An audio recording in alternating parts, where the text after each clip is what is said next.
Buenas tardes a todos y muchas gracias al doctor Enrique Domínguez por la invitación y a la Fundación que preside en el mismo sentido.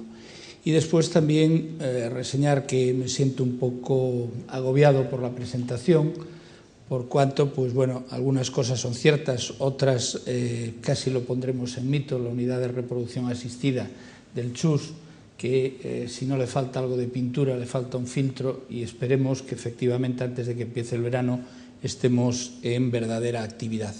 Eso no quiere decir que no sea un tema que, independientemente de que en algunos aspectos de su práctica clínica no tenga una práctica directa, sí he revisado y sí estamos en constante actualización del mismo. El tema o la presentación de una ponencia en un ámbito como este requiere el encontrar un equilibrio entre lo que debe ser un acto divulgativo y el transmitir una serie de conocimientos al menos básicos.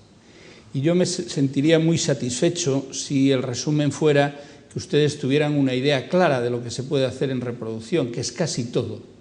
Otra cuestión es lo que se debe hacer desde el punto de vista legal, que es un límite, y quizá otro límite mucho más impreciso, pero quizá mucho más real, que es el límite ético.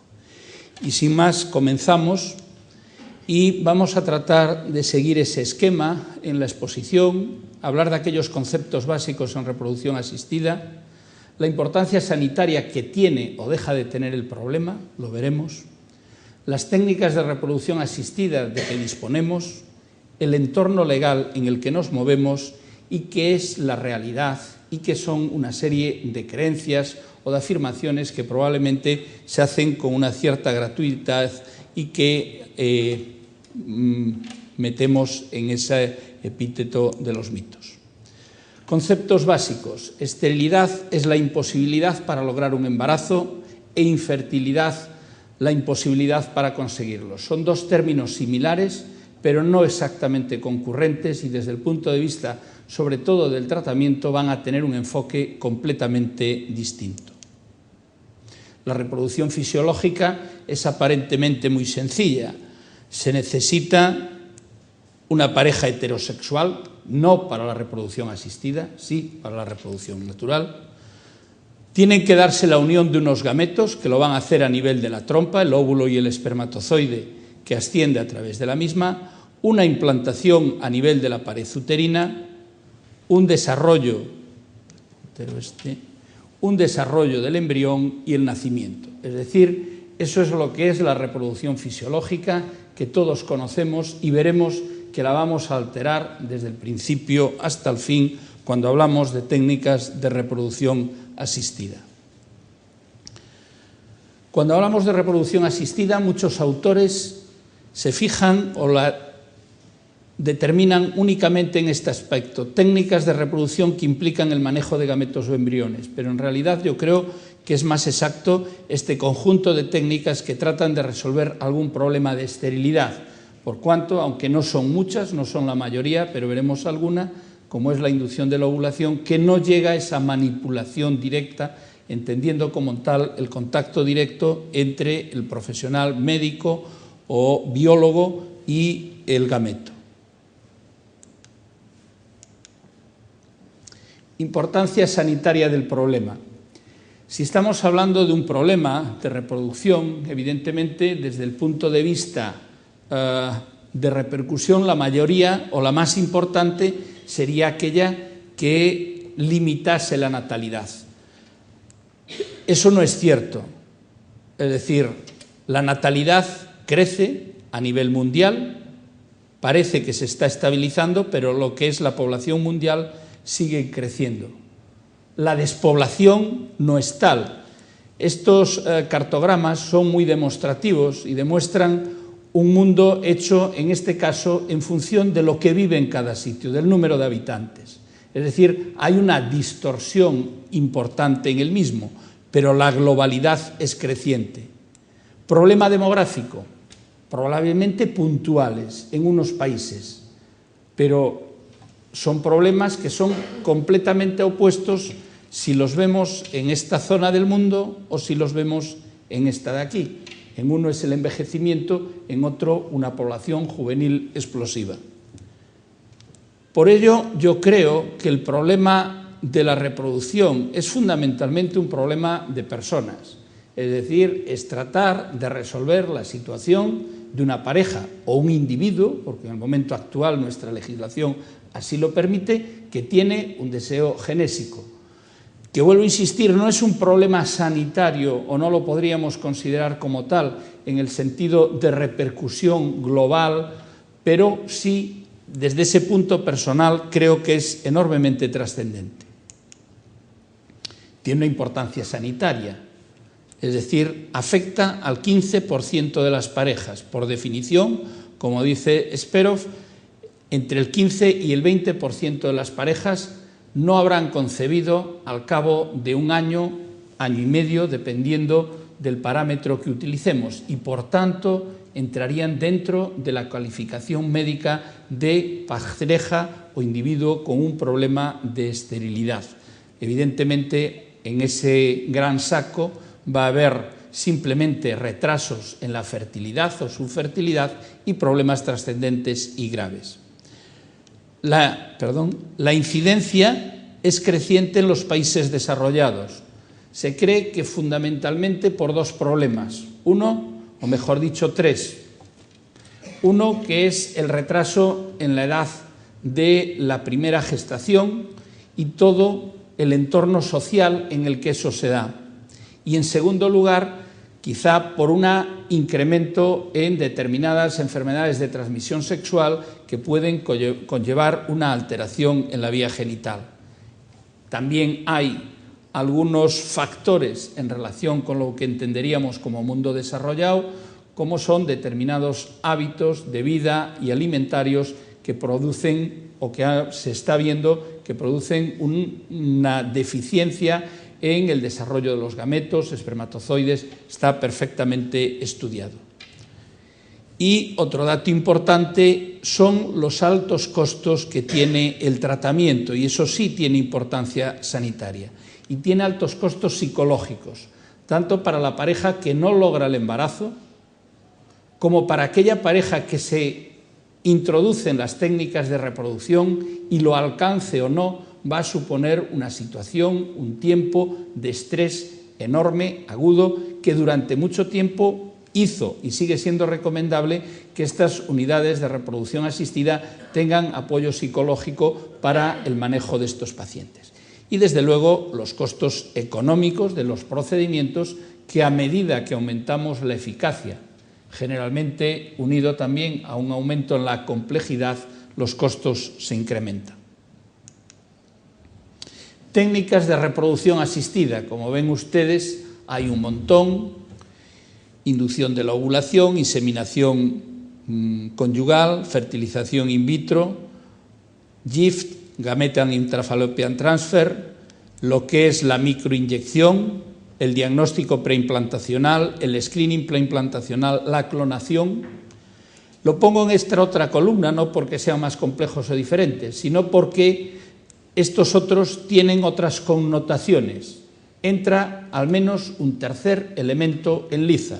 Estamos hablando de semen de donante, de ovodonación, de embriodonación, de útero subrogado y los relacionados con la criopreservación, ya sea de gametos, menos problemática, óvulos y espermatozoides, o la criopreservación de embriones, que nos soluciona unos problemas, pero vuelve a plantear nuevos problemas a la hora del manejo de ese, vamos a llamarlo, remanente del proceso de fertilización in vitro.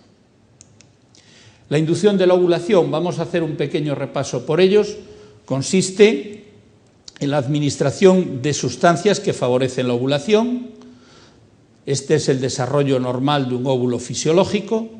Tratamos de lograr desarrollos monofoliculares como los que existen en un ciclo normal. Es decir, la mujer habitualmente ovula con un óvulo único, como se ve aquí, es la liberación del óvulo por vía laparoscópica, y eso es lo que hace que en la mayoría de los casos tengamos un embarazo con embrión único.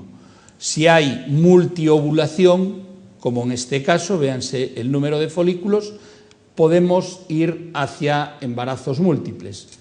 Que quede claro que esta multiovulación la vamos a provocar intencionadamente en algunos procedimientos, como es en casi todos los de fertilización in vitro. Y se va a utilizar aisladamente en aquella mujer cuyo único problema es la no ovulación, o unida como base en cualquiera de los otros tratamientos. Inseminación artificial con semen conyugal o de la pareja. Consiste en la obtención de semen. Se trata en el laboratorio lo que se llama capacitación para extraerle determinadas sustancias que inhiben su motilidad y su capacidad de permear al óvulo. Se deposita a nivel uterino y habitualmente lo hacemos sobre un ciclo estimulado. ¿Qué estamos haciendo? Hacer que salte barreras, vaginal, cervical, ponerlo en la mayor proximidad del óvulo.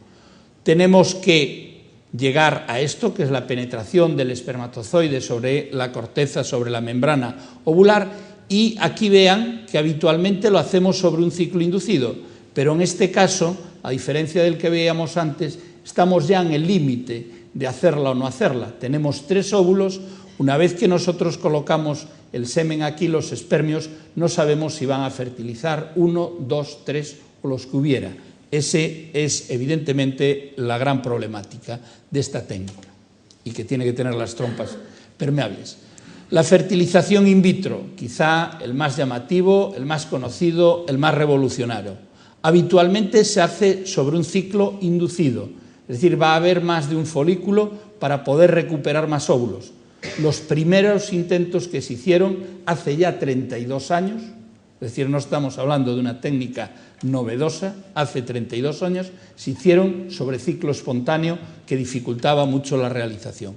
Se obtienen óvulos, es decir, se estimula la ovulación, se obtienen óvulos, se obtiene semen, en un laboratorio se reúnen, se ponen en contacto, ahí se va a producir la fecundación, vamos a tener un embrión que vamos a transferir. Aquí están viendo un óvulo rodeado por espermatozoides, aquí ven embriones en diversa fase de desarrollo que vamos a transferir a la cavidad uterina en determinados momentos. Podemos transferir con 8 células, blastocistos, etcétera, con ventajas e inconvenientes dependiendo de la elección de uno u otro momento, que son aspectos técnicos que no vienen al caso. Como les digo, la fertilización in vitro no es ninguna novedad.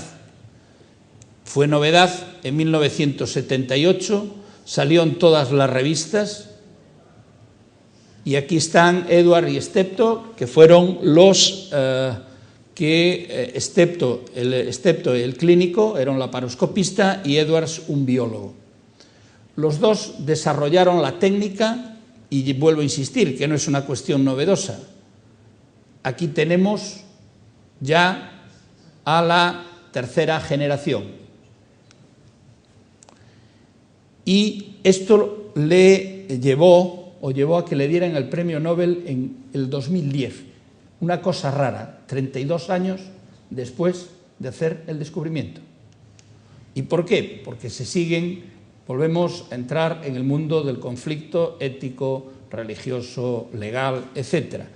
Siguen teniendo opiniones de este tipo, es decir, el Karolinska le da el premio por el hito en la medicina, el cambio que supuso en la reproducción, y en el que en el momento actual haya más de 4 millones de niños a nivel mundial nacidos por técnicas derivadas de la fertilización in vitro. Pero sigue habiendo opiniones que otorgar el premio Nobel ha sido una decisión populista que no ha tenido en cuenta el impacto ético de esas técnicas. Es decir, que eso va unido siempre a todas estas técnicas. Fíjense ustedes, si va unido, que este ha sido el prototipo de la mejoría, entre comillas. 8 años después, en Estados Unidos, en California, Richard Ash diseña un nuevo método que es la transferencia tubárica de gametos. Lo que se hace en este caso es transferir en la trompa el óvulo y el espermatozoide. Es decir, en vez de en la placa que teníamos aquí en la diapositiva anterior, actúa de incubador natural la trompa. Esto tuvo su ventaja en el tiempo en el cual los medios de cultivo en laboratorio tenían todavía muchas deficiencias. Tenía ya un inconveniente de entrada, estaba muy limitado, era siempre laparoscópico y, por ejemplo, para la obstrucción tubárica, como causa de esterilidad, no servía. Tenía una ventaja que a veces parece baladí, pero no lo es, y es que, como mantenía más el ámbito de fertilización natural, tuvo esa aceptación. Se llegó a hacer también la CIF, que era transferencia intratubárica de cigotos, ya de embriones, pero es una técnica que en el momento actual, sobre todo por el hecho de tener que recurrir a la laparoscopia, se ha abandonado. Otro gran hito lo supuso la inyección intracitoplasmática de espermatozoides. Si ustedes se acuerdan de esta diapositiva, vean que cuando nosotros ponemos en contacto para una fertilización una placa, un óvulo, ponemos a su alrededor en torno a 100.000 espermatozoides móviles, vamos a llamarlos de calidad, entre comillas. Solo uno va a penetrar en el óvulo, pero se necesita que haya esa concurrencia de los otros para que se produzca la penetración. ¿Qué ocurría? Que a veces no se producía y era un hecho enormemente frustrante. Someter a una paciente a un ciclo de estimulación, obtener 7, 8, 10 o 12 óvulos y cuando viene a las 24 o 48 horas a ver el resultado le dices, no, mire, es que no se ha permeado ningún óvulo, no tenemos ningún embrión. Aparecen nuevas técnicas. ¿Cuál es la inyección intracitoplasmática de espermatozoides? Consiste en la captación de un espermatozoide, esto es el óvulo, un espermatozoide, con la micropipeta se aspira y se inyecta directamente dentro del óvulo. Aquí ya empiezan las primeras divisiones, lo que se llama la fase de 2 pronúcleos, y aquí tenemos ya un embrión de aproximadamente unas 8 células en un momento ideal para su transferencia intrauterina. Aquí vean la metodología, con una pipeta que hace vacío se fija el óvulo y se punciona directamente con esa otra micropipeta y se deja el material espermático. La ICSI, ¿qué nos permitió? Nos permitió resolver problemas espermáticos severos. A veces los espermatozoides eran tan pocos, de tan baja calidad, que no eran hábiles para penetrar esa zona pelúcida del óvulo y producir la fecundación. O incluso nos permite coger directamente desde testículo espermatogonias, que tienen el mismo material genético que los espermatozoides, e inyectarlas directamente. Problemas de permeabilidad ovárica. Conocemos mucho, pero nos faltan muchas cosas por conocer y nos llevábamos sorpresas en el laboratorio, unos espermatozoides que parecía que se movían muy bien, que tenían una morfología perfecta, un óvulo que morfológicamente era normal y sin embargo haciendo lo mismo de todos los días no se fertilizaba. Hoy sabemos que a veces hay déficits enzimáticos del espermatozoide, hay zonas de la corteza del óvulo que alteran esa permeabilidad y que podemos obviar con este tipo de metodologías. Mejora los resultados de la FIC convencional basándose en eso y dudas sobre problemas fetales. En este momento se están acumulando casos y hay pequeñas sombras sobre algunos datos de tipo genético, pero muy poco significativos. Este es el micromanipulador en el cual con estos mandos de precisión se produce la microinyección como veíamos antes. Pero seguimos avanzando y decimos, y si nosotros diagnosticamos intraútero mediante una amniocentesis o una vellosidad corial, ¿por qué no podemos intentar diagnosticar exútero, es decir, el embrión antes de su introducción? Y entramos en una nueva fase que es el diagnóstico genético preimplantacional.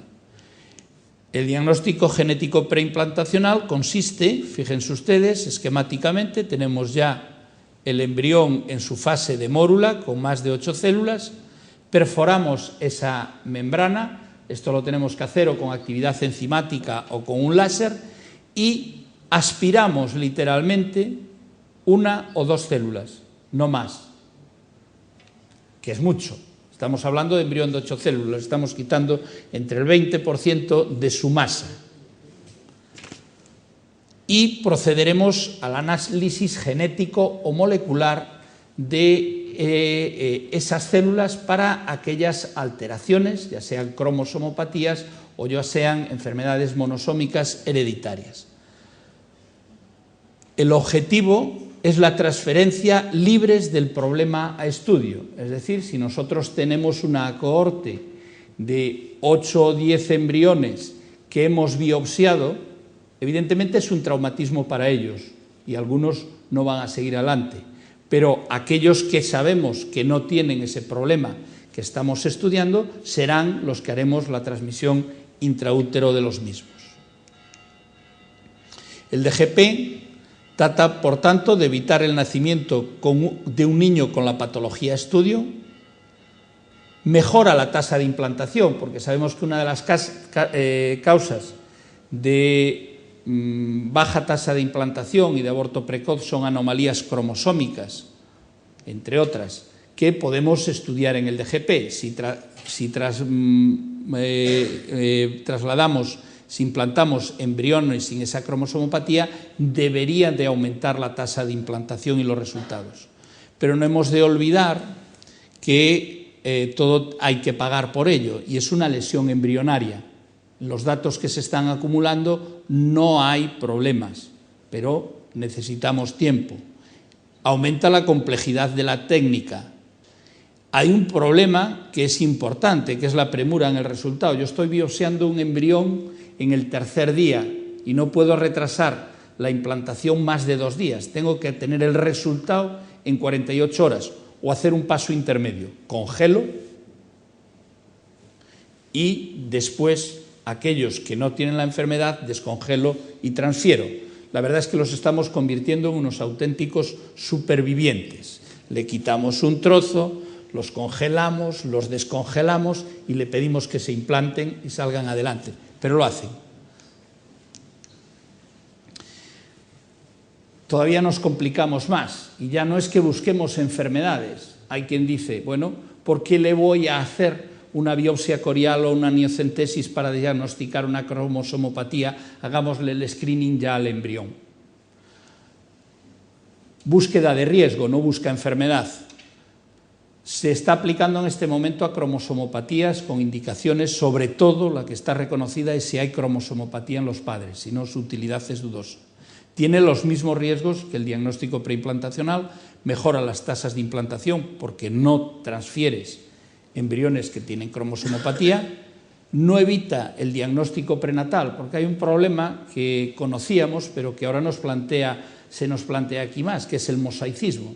Es decir, un embrión puede, sobre todo en esas fases precoces de 8 o 10 células, puede que 2 células tengan una alteración y 6 no. Y no sabemos si estamos biopsiando las 6 buenas o las 2 malas. Y entonces eso quiere decir que aunque hagamos el diagnóstico, tenemos que confirmarlo.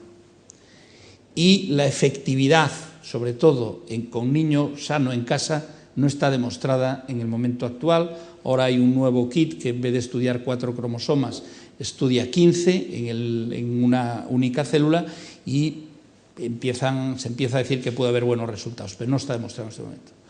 Pero todavía nos complicamos más y llegamos a la clonación. La clonación es coger una célula adulta, es decir, una célula de la piel, de cualquier órgano, le quitamos el citoplasma, nos quedamos con el núcleo, vaciamos un óvulo, hay que hacerlo sobre una célula germinal, lo rellenamos con ese núcleo, por así decirlo, y tenemos un embrión. 2 finalidades: células madre embrionarias o desarrollo de un nuevo individuo. Y es posible.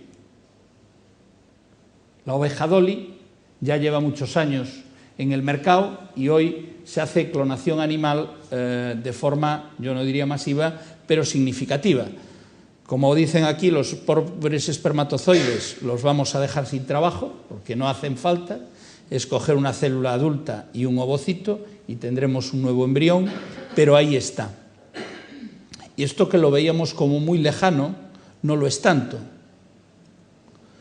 El mayor problema, yo creo, honradamente, es que lo que se está viendo en animales es que hay problemas en el desarrollo ulterior de los mismos. Es decir, los creamos, pero por así decirlo, con una edad genética avanzada, que es la que tenía probablemente la célula de la que tuvo origen.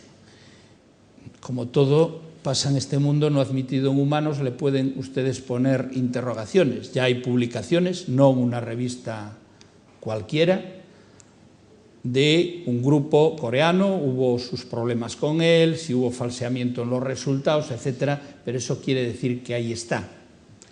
Y utilidad, sobre todo con el tema de los embriones para células embrionarias, y tenemos ya noticias de este tipo. Lo que nos decían en la presentación, ahora ahí en vez de dejar el aire ponemos un cromosoma del dedo de Dios al dedo del hombre. Implicación de terceros. La cosa se complica. Inseminación con semen de donante. Indicaciones serían la mujer sola, legalmente está perfectamente permitido y acogido legalmente en nuestro país, hay en otros que no. Es una buena solución para problemas seminales severos en el hombre, más sencillas que las técnicas de fertilización in vitro, hay mucha experiencia con la misma, tiene buenos resultados y el donante se establecen una serie de garantías que van fundamentalmente en nuestro ámbito desde el punto de vista sanitario. Hay determinados países, como es Estados Unidos, libre mercado, se puede elegir. Hay bancos de semen con determinadas características, coeficientes intelectuales altos, etcétera, etcétera. Ovodonación. La obtención de óvulos para su donación es de instauración más reciente, solventa el fallo ovárico en la mujer, que vemos cada vez con más frecuencia porque la mujer se acerca a solicitar esos servicios en edades avanzadas de la vida, avanzadas entre comillas, pero quiero decir desde el punto de vista reproductivo. Eso sí, se sorprenden todas muchísimo que con 38, 39 o 40 años le dice que sus posibilidades reproductivas son bajas con sus óvulos y que aumentan mucho si van a óvulo de donante. Se sorprenden, abren los ojos, pero esa es la realidad. Se puede tener niños a cualquier edad, con los óvulos de otra. El limitante no es el útero no tiene fecha de caducidad. El limitante es la célula germinal, que es el óvulo. Los resultados son muy buenos, los veremos con óvulo donante, son óvulos de chicas en torno a los 20 y tantos y con muy buenos resultados. Y la utilización está siendo creciente. Pueden ustedes entrar en internet, hay multitud de páginas en las cuales se ofrecen para realizar este tipo de tratamientos. La ovodonación, pues igual que en lo de semen, se hace una selección del donante, hay unos límites que son más de 18 años por ley y menos de 35 por evitar problemas. Si a partir de los 35 la tasa de cromosomopatías aumenta y de otro tipo de patología, no parece muy prudente. La selección se hace como en el caso de los donantes de semen en nuestro país, pues atendiendo a una serie de características de tipo social, fundamentalmente se guardan datos sobre características personales, grupo de los pacientes, aunque en el tema de donantes de óvulos está la demanda que no es como un banco de semen, que tú puedes pedir, quiero semen de un 0 negativo, moreno, la pareja tiene más de 1,70 m de altura y te mandan dentro de esas características. Aquí la oferta es menor que la demanda, lo que se es un poco más liberal en ese aspecto. Requiere una estimulación de un ciclo, igual que en la fertilización in vitro de una mujer. Eso supone la administración de gonadotropinas durante 10 a 15 días, supone controles ecográficos y hormonales de la paciente cada 2 a 3 días, recuperación folicular que hay que hacer en un quirófano, que sea por vía transvaginal. Es un método seguro, tiene problemas, como todo, cuando menos incómodo, y requiere motivación por parte de la donante. motivación ya sea altruista, ya sea primada, porque veremos a continuación que el tema de la ovodonación tiene en ese sentido unas características específicas. Primero, no está permitida en algunos países. Por ejemplo, no está permitida en Alemania, es muy restrictiva en Italia, y eso hace que en el momento actual haya lo que se llama turismo reproductivo. Se calcula que más de 4.000 mujeres alemanas vienen a España al año a recibir tratamientos de reproducción asistida, fundamentalmente ovodonación, porque el otro lo pueden hacer allí.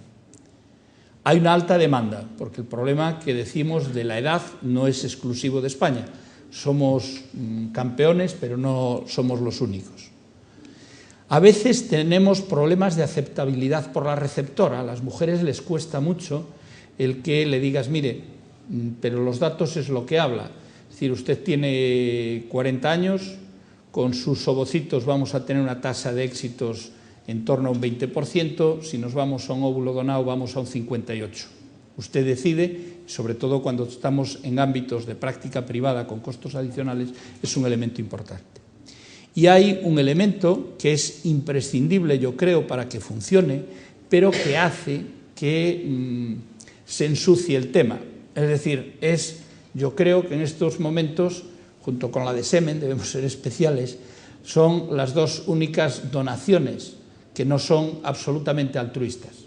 Es decir, la gente va a donar sangre y se cuelga una medalla, la donante de óvulos no. Hay una contraprestación por molestias, que son ciertas, es decir, hay que pincharse todos los días, durante 10 días, hay que irse a hacer una ecografía cada 2 días vaginal, hay que hacerse una extracción sanguínea cada 48 horas muchas veces y hay que pasar por un quirófano para recuperar los ovocitos, aparte de las pequeñas molestias que la hiperestimulación ovárica tiene. Eso hace que la consideración social no sea la propia de un proceso de donación y, por tanto, que tenga esas características especiales. Y también hace que se mezclen intereses económicos. Hay un acuerdo, eso sí, entre todas las clínicas, tanto privadas como públicas del país, de tener una tasa fija de remuneración por donación, para tratar de evitar problemas de competencia que serían terribles en este aspecto. La donación de embriones, bueno, es una adopción antenatal.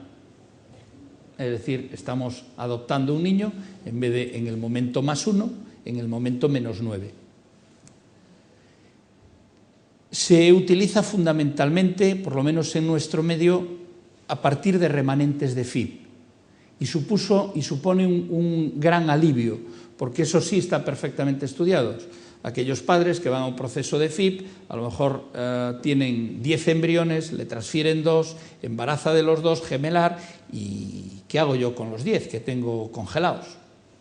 Eso ha supuesto un problema de funcionamiento para los bancos, para los centros de reproducción, porque legalmente tampoco los podían destruir. En este momento se establece, hay una ley, en la propia ley se delimitan unos plazos en los cuales la pareja puede optar ante los embriones congelados por la destrucción, por la donación o por la donación para investigación. Son los 3 fines, evidentemente ponérselos la propia pareja. En otros países es posible la donación dirigida. Aquí no, y creo que es positivo. Es decir, el que se pueda saber quién es el padre biológico de esos embriones, etcétera, eso yo creo que todavía complica más la situación. Y sin embargo es mucho menos utilizada que la de gametos. Las parejas son muy reticentes, es una última oportunidad antes de recurrir a este tipo de soluciones. El útero subrogado o de alquiler, que queda así como muy feo, es prácticamente, lo veremos después, de las pocas cosas que no hay permitidas en nuestra legislación, que en ese sentido es una legislación bastante bien diseñada y abierta. Por útero subrogado entendemos la transferencia al útero de un embrión transferido al útero de otra mujer que hace de incubadora natural y que está destinada a no ser la madre legal del recién nacido. Eso es lo que es un útero subrogado. El embrión puede contener todo o parte del material genético de la pareja o individuo que serán los padres legales, es decir, esa mujer que hace de portadora se pueden coger todas las combinaciones de elementos que a ustedes se les puedan ocurrir.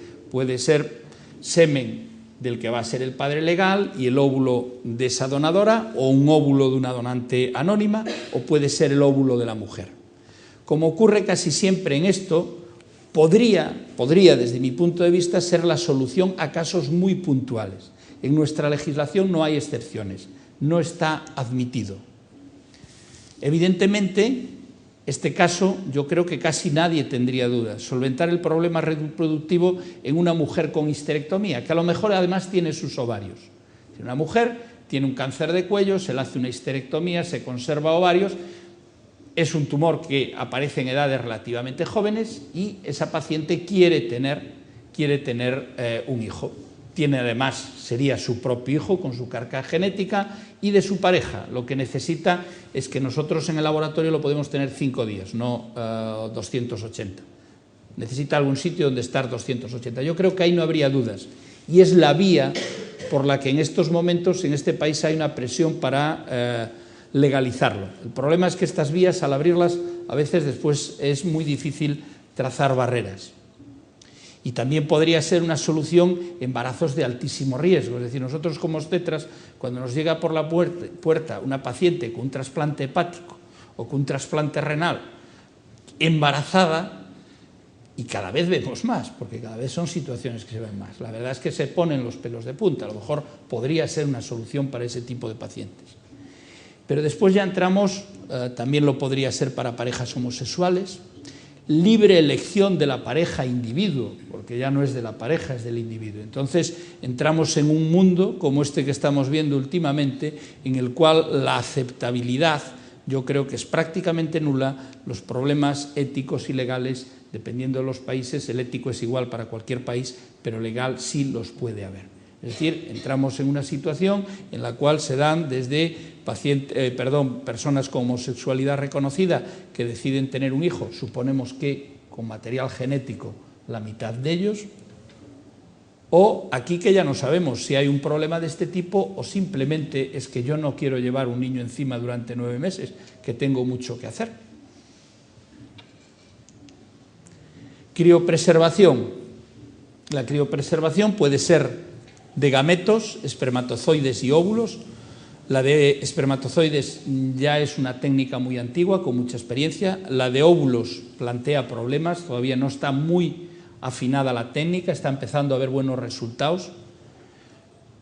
Plantea pocos problemas éticos y resuelve algunas situaciones especiales.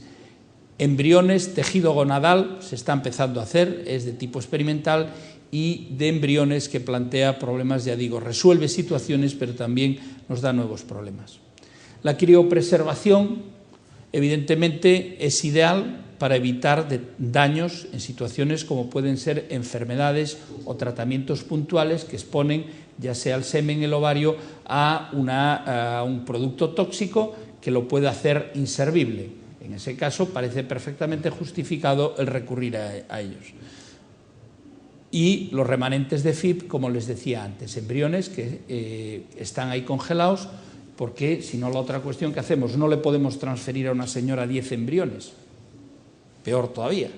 Si no tenemos para congelarlos, ¿qué hacemos? Ponemos 3 y tiramos los otros. Por lo menos los criopreservamos, si le falla el ciclo los puede reutilizar, o si no, se puede pensar qué utilización tiene. Después ya hay otros datos que sobre todo están apareciendo más con la conservación de ovarios que con la de semen, porque el semen se mantiene mucho más tiempo, es decir, no hay ese límite en torno a los 40 hasta los 50 y tantos perfectamente, después ya pierde capacidad fertilizante, pero sigue manteniendo suficiente. Pero eso hace que en el momento actual se esté promoviendo, que parece muy bonito, elige el momento de la concepción, eso crea unas falsas expectativas, congela el tiempo, como dice en ese anuncio de una determinada clínica, y con anuncios de este tipo. No esperes más. Si tienes entre 32 y 42 años, ojo al parche, o tienes razones para pensar que puedes tener dificultades para quedarte embarazada, el día que lo desees en la clínica se lo hemos quitado, no tendrás que esperar ni un solo día. Pum, pum, congelas y cuando eres directora general vuelves a por tus óvulos. Yo creo que esas son unas expectativas que no debemos de generar. El entorno legal.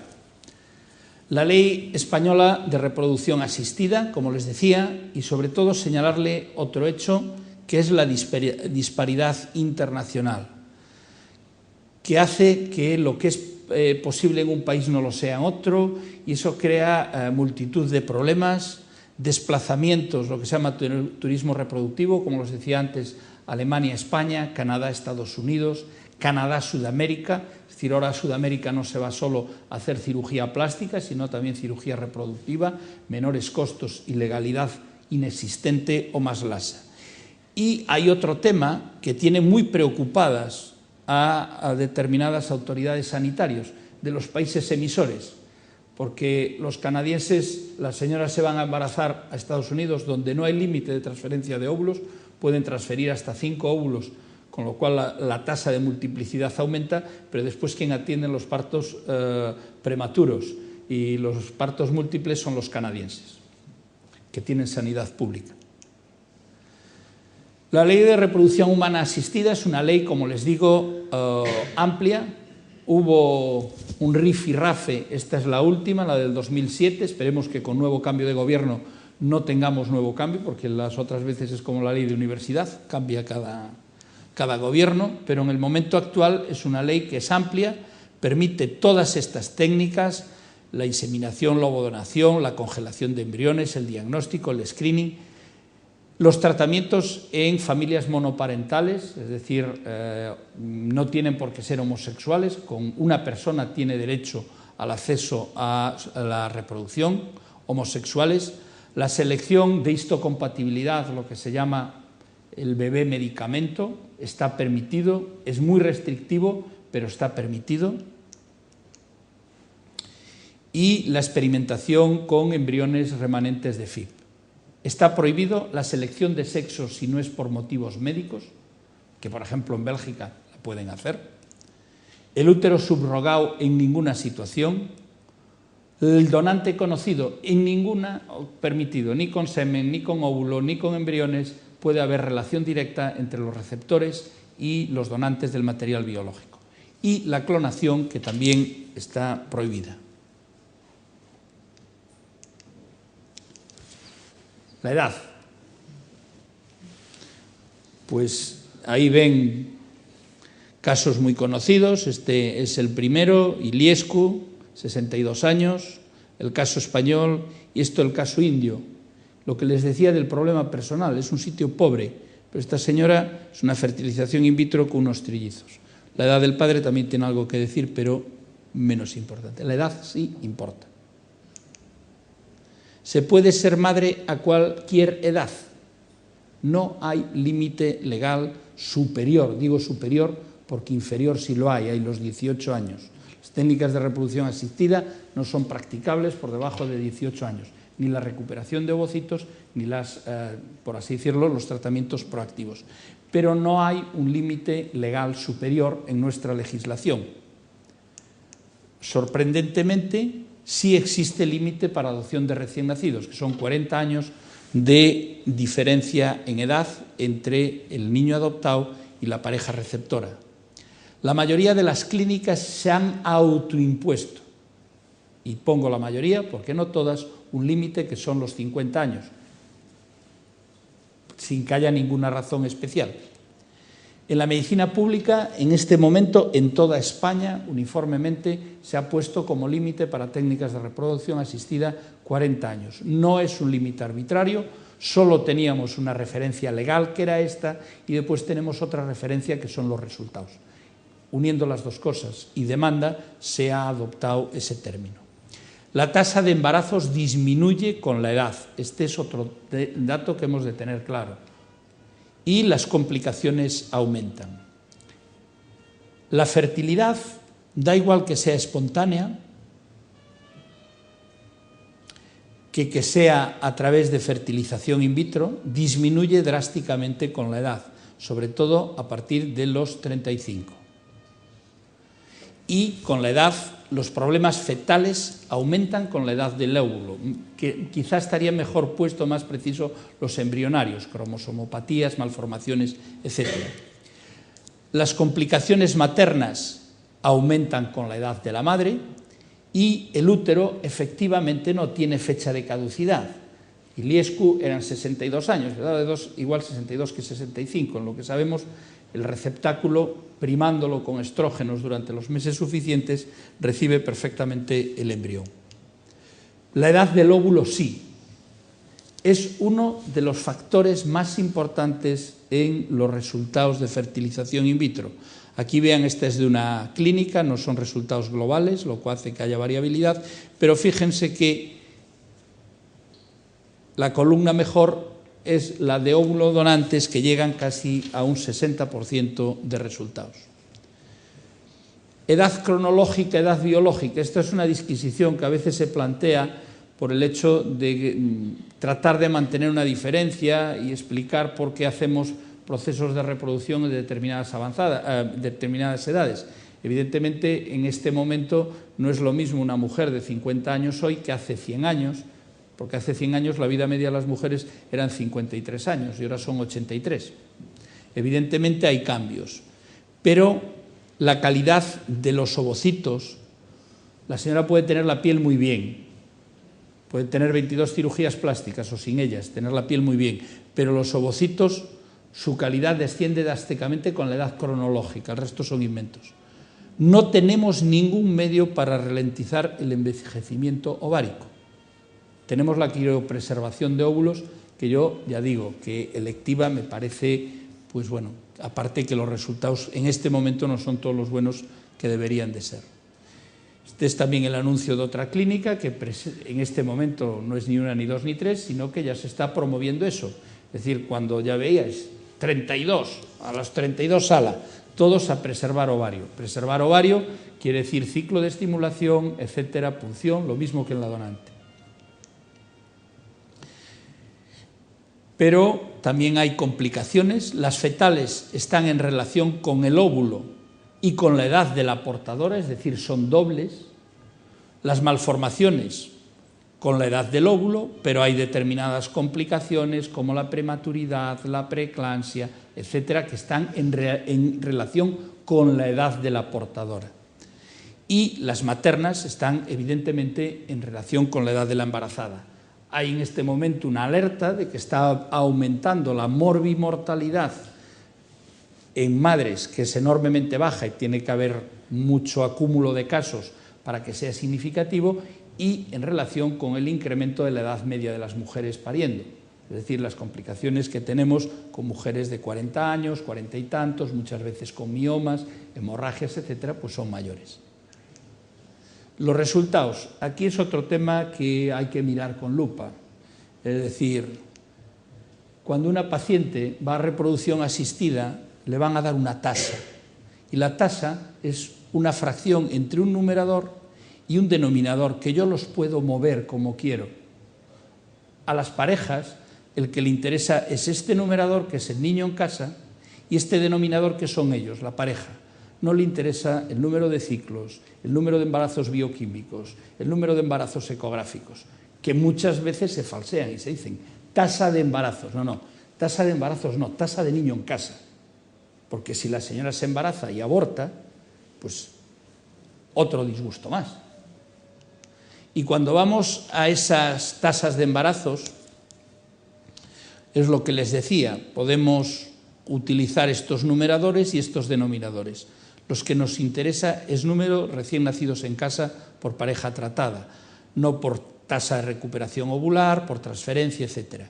Fíjense ustedes en esta gráfica también de una clínica en la cual hablan de test de embarazo positivo, 51%. Embarazo clínico, que es aquel que se demuestra ecográfica, 46%. Pero es que tiene una tasa de 17% de abortos. Es decir, que es una carrera de fondo en la cual hay que tomarla como tal. Estos ya son datos, vamos a decirlo, acumulados, son de la Sociedad Española de Fertilidad y es un registro que tiene muchas limitaciones porque es un registro voluntario en el que no están todas las clínicas, porque ese, por ejemplo, sí lo dice la ley de reproducción asistida, que tiene que existir, lo debería de controlar el Estado, tendría que ser supervisado, entonces tiene limitaciones, pero es decir que debe de ser esto o menos en el global de España, porque vuelvo a insistir que no hay una auditoría interna de los datos. Y aquí vean ustedes que tienen las técnicas más utilizadas, FIP, ICSI, congelación de embriones, es decir, remanentes de un ciclo de este tipo, donación de ovocitos, óvulos congelados. Fíjense que los óvulos congelados anda en torno al 22% los resultados, es decir, 1 de cada 5 casos. Y estamos hablando de tasas de embarazo, no de niño en casa. La evolución de las gestaciones, fíjense que es muy parecido a lo que veíamos antes, también son datos de la SEF. No hay grandes diferencias, quizá un poquito más, esto pérdida de seguimiento, que es bastante amplia. Esto es debido a que muchos son clínicas privadas que hacen el tratamiento de ovulación, pero después los seguimientos de embarazo pueden ser de otra localización y o no los hacen o no tienen interés, pueden ser las dos cosas. Pero vean ustedes que estamos hablando de tasas de aborto, que además es un poquito mayor para los casos de ICSI, en torno a un 20%. Eso hay que descontarlo de la gráfica anterior. Tienen complicaciones, no se trata de meter miedo ni muchísimo menos. Es una técnica segura, pero como toda técnica, es decir, si una aspirina nos puede dar una gastritis erosiva, pues estamos hablando de productos que son más agresivos que una aspirina y estamos haciendo tratamientos, es decir, pues desde la hiperestimulación, que es el gran coco, es decir, que el ovario, en vez de obtener esos 10, 12 óvulos, se nos vaya, crezca mucho y puede dar una sintomatología general severa. El embarazo ectópico es llamativo, pero hay más tasa de ectópico a pesar de hacer la transferencia por vía intrauterina. Complicaciones de la punción, como pueden ser hemorragias, y la gestación múltiple. Esto no es un resultado aceptable, porque estos niños, algunos van bien, pero tienen primero unas patologías significativas, una mortalidad y morbilidad importante y unos costos también desencadenados, como les decía antes, muy significativos. Las gestaciones múltiples es uno de los elementos sobre los que más se está trabajando y se está reduciendo. Se está reduciendo el número de embriones a transferir. En este momento en España yo creo que nadie está transfiriendo más de 3 embriones. En muchos casos se va a 2, por ejemplo, es el caso de las ovodonaciones, que debido a la alta calidad de los óvulos, aunque parece que tienen menos, estos son de dobles. Los de dobles aún son tolerables, pero fíjense usted que la incidencia de trillizos empieza aquí a ser significativa, es aproximadamente un 2%, que es muy alta. Los gemelares andan en torno al 20%. Número de ciclos. Bueno, no hay verdaderamente ninguna limitación. Una señora se puede exponer a multitud de tratamientos. Nadie ha dicho que haya ningún número de ciclos ideal. Lo que sí sabemos es que hay una fase creciente en la cual en torno a los 3 primeros ciclos se acumulan el 80% de los resultados positivos y el 20% restante, pues podemos estar hablando de 10, 12 ciclos de estimulación que parece que no los hacen muy aconsejables. Lo que sí ocurre y debe de ocurrir es que un ciclo no tiene que ser igual al siguiente, es decir, si nosotros hacemos un ciclo de estimulación, si no nos va bien tenemos que aprender en el ciclo siguiente. Pues si la paciente no respondió, ¿por qué fue? Porque estimulamos mal, porque es una baja respondedora, porque hay que pasarla directamente a donación de ovocitos. Eso sí que debemos de reestudiarlo ciclo a ciclo con cada paciente. Muchas gracias, nada más.